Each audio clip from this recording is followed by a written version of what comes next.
play a lot of horror games in a year, new and old, good and bad, but Claire was kind of an anomaly as far as its quality is concerned. And it struck me as odd that for the most part of the game, it's completely forgettable, despite the characters and their stories being so well constructed. And I want to talk about that today. Claire specifically, and what makes her a great representation of trauma. But I also want to talk about how the game broaches it and how it feels like a prototype of games that came after, trying to emulate what made Silent Hill so great, but completely missing the point by not being subtle at all about what it's trying to say. So before I dig in, make sure you hit that subscribe button and thumbs up, to see more in the future. I live stream here every Monday, Wednesday, and Friday at 8:30 p.m. Central Standard Time. So if you're interested in seeing me play the games that I'm reviewing here, you can do that then. Also, this is your warning.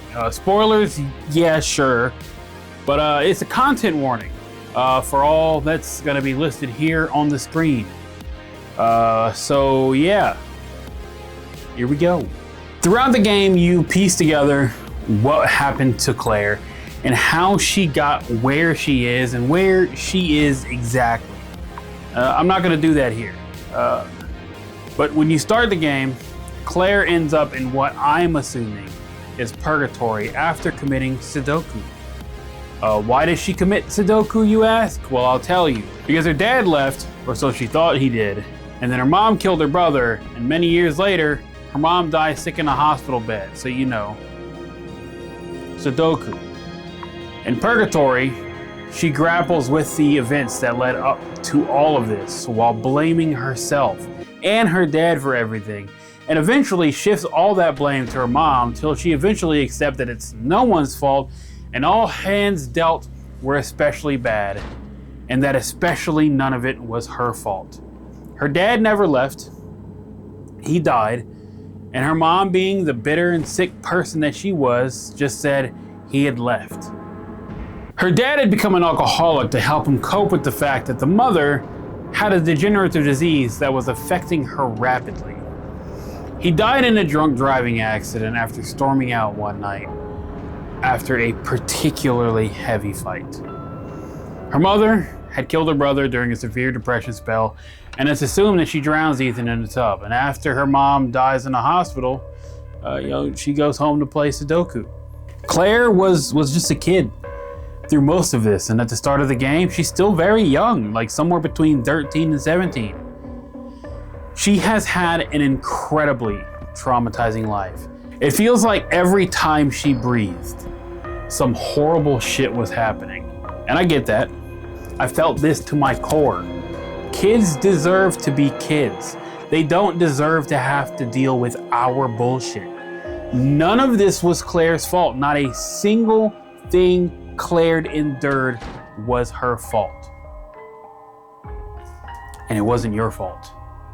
And I need you to hear me when I say this, that it wasn't your fault. And it wasn't my fault. This one's a message for me, for when I'm editing. Hey, it's okay. Let it go. It wasn't your fault. If you didn't know, I am from a broken home. Anyone who knows me can attest that I often talk about my dad and how he's dead and how our relationship has never been better. My dad is dead, and that's pretty dang cool. I'm not gonna get into it, but because of the trauma that I had endured, the way I remember those things and even that time in general has always been off. But that's what trauma does. That's what it does to us. It affects our memories. I can barely remember my own childhood, and I especially don't remember my teenage years. Much like Claire, I am an unreliable narrator to my own lived experiences. Trauma does a lot to our brains. It can make you feel as though you're always having to watch out for threats. It keeps you in this fight or flight mode where you're always having to just be on your toes. And trauma can also cause you to act in irrational ways when memories are triggered regarding the trauma itself, sending you flying off the handle in numerous ways. And as I said, it affects your memory. Your brain works very hard to hide the connections to those memories, so you forget to an extent. So I say this next part from a place of understanding. I get that Claire is supposed to be an unreliable narrator, but the game acts like there's all this uncertainty surrounding the events when it made sure things are pretty damn clear. I figured out all of the game's major plot points by the halfway mark, because while the game was trying to be mysterious about everything, they're being obvious that they're being mysterious about things. And it wasn't just that things were ruddy mysterious, but it felt like the game held up a sign and made sure you knew this was meant to be mysterious, and it ends up spelling everything out for you. And because of this, by the time you get to the end of the game, you kind of forget everything. Yeah, sure. What Claire has experienced was undoubtedly traumatizing, but the game doesn't need to show up every time she's confronted with something to basically say, hey, did you see that trauma? How traumatizing was that? Did you see that? Wow, we know it's traumatizing. We have eyes. We can see it. We can see Claire. But this is an issue that a lot of games who want to be like Silent Hill have. Instead of subtly hinting at anything, it beats you over the head with trauma and horrible shit. On top of all that, the game decided, we're gonna have multiple endings. It's very similar to Silent Hill 2, which is fine. It didn't feel as satisfying. There's even an ending with dogs. Her dog Anumis is actually running a simulation on whether or not humans could be domesticated, and because Claire was an asshole in the game, they decided to just eradicate the human species. It is goofy. It's goofy as hell. It's very similar to the Shiba Inu ending in Silent Hill 2. But the ending I got was one where she accepted her death and dropped the blame and rested in the afterlife with her dad, which was really sweet. But endings feel much easier to get in this game, in my opinion, than Silent Hill 2, for example.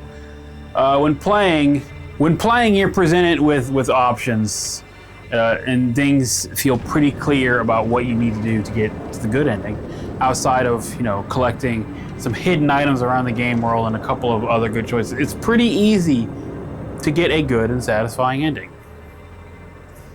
So, moving on to some lighter stuff, let's talk about some of the game's features that I really liked.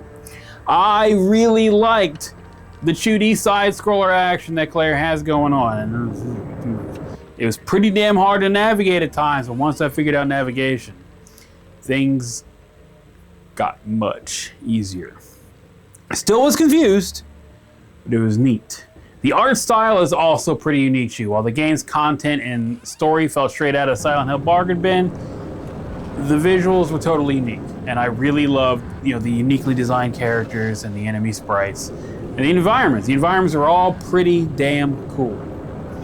The sound design wasn't the best. Some things kind of felt really rad, and other things felt like it was pulled from a stock sound tape from the 90s. But I think it managed to unintentionally fit the vibes. I played Claire Extended Cut on my Vita, as you can see back here. And you can see that, me playing my Vita, if that wasn't apparent. And I'm always looking for an excuse to play my Vita. And this was a good opportunity for me to do so. As you no doubt, again, have seen in the background. The game looks great on the OLED display. And I'm once again here to shill for OLED. If you love horror games, they are best on an OLED screen. Colors look incredible, and the blacks are black. Not some glowing dark gray, it's pitch black. It's awesome. So again, the game looks great on OLED screens. The game is also available on PS4, Xbox One, and Switch, and is also otherwise considered abandonware. So don't expect a PC release anytime soon. This game is normally $15, but if you've had PS Plus for a while, you may have gotten it as a PS Plus monthly game back in like 2018. That's how I got it. So you may already have it. I think 15 is fair asking price for the game. It has multiple endings, and a first run can go anywhere between 6 to 10 hours. Plus all the new game plus content and multiple endings. Alternatively, if you have a PC, Yuzu or something like that could effectively get this game for you on PC. Yuzu, Vita emulation, those are two options for you. Claire is a perfectly fine game. Not great, not bad, but a decently fun game, even if forgettable at times. So I'm not sure I'd play this again, but I think if you enjoy horror games, this is a good one just to add to your collection, or just a good one to play at least once. Anyway, that's it. That's the video. Slosh out.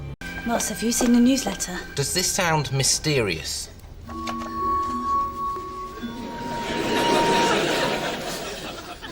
Yeah, it's quite mysterious. I was hoping for ruddy mysterious.